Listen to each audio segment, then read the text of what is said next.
একজন নারীকেই তার সকল দায়িত্ব পদে পদে পালন করতে হয়। তো আসসালামু আলাইকুম সবাইকে। সবাই কেমন আছেন? আশা করি ভালো আছেন, সুস্থ আছেন। চলুন শুরু করা যাক আজকের এই ব্লগটি।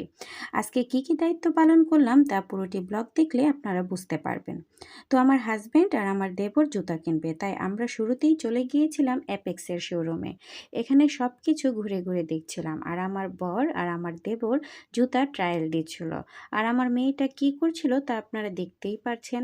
তাদের সাথে আমাকে নিয়ে যাওয়ার কারণ হলো তারা কোন জুতাটি নিবে তা আমাকে পছন্দ করে দিতে হবে, কারণ তাদের নাকি যা দেখে তাই ভালো লাগে। তাই তারা কনফিউজড হয়ে যায়, তাই আমাকে নিয়ে যাওয়া হয়েছিল। অবশেষে তারা দুইজনই জুতা কিনে ফেললো এবং আমরা বের হয়ে গেলাম ব্যাগ কেনার উদ্দেশ্যে, কারণ আমার দেবরের ব্যাগ কিনতে হবে। আর ওইদিকে আমার মেয়ে তো মহা খুশি, আর কি কারণে খুশি তা কিছুক্ষণের মধ্যেই আপনারা বুঝতে পারবেন। তো দেবর ব্যাগ পছন্দ করছিল, সে কোনটা নিবে। অবশেষে ব্যাগ দেখে যাচাই বাছাই করে তার পছন্দ মতো ব্যাগটি নিয়ে আমরা বের হলাম। তারপর ম্যাডাম আইসক্রিম খাবে বায়না ধরছিল, তারপর তাকে আইসক্রিম দিলাম আর আমি নিয়ে নিলাম কোল্ড ড্রিঙ্কস।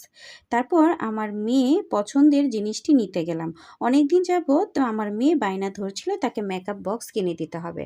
আমাদের কাছে বায়না ধরছিল কিন্তু দিচ্ছিলাম না, কারণ এটা প্রয়োজন মনে হয়নি। অবশেষে